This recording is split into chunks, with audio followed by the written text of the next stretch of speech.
नांदेड जिल्ह्यातल्या किनवट या आदिवासी तालुक्यातलं वाघदरी गाव प्रांतवार रचनेनंतर 250 लोकसंख्येचं हे गाव आंध्र प्रदेशातून महाराष्ट्रात आलं. मात्र महाराष्ट्राच्या नकाशावर अजूनही या गावाची नोंद नाही. महसुली नोंदच नसल्यानं गावात कुठल्याच सुविधा पोचल्या नाहीत. जवळपास 4,500 हेक्टर शेतजमीन असली तरी महसुली नोंद नसल्यानं कुणाकडे जमिनीचा सातबारा नाही. सातबारा नसल्यानं पीक विमा, अनुदान अशा कुठल्याच योजनेचा फायदा गावाला मिळत नाही. जात प्रमाणपत्र नाही, वनहक्क जमीन पट्टे नाहीत. सगळ्यात अडचणीची बाब म्हणजे या गावाला जाण्यासाठी रस्ताही नाही. मुख्य रस्ता तर नाहीच, गाव बी नकाशावर नाही आमचं. हो, आंध्रात आहे ते कळणार, महाराष्ट्रात आहे ते कळणार. फक्त आम्ही महाराष्ट्रामध्ये धान्य खातो, पाणी पितो या आम्ही म्हणतो.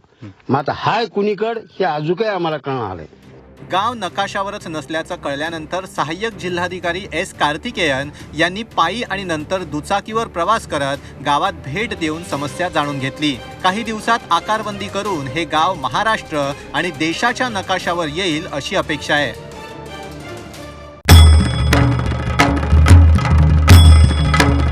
भंडाऱ्याची उधळण म्हणजे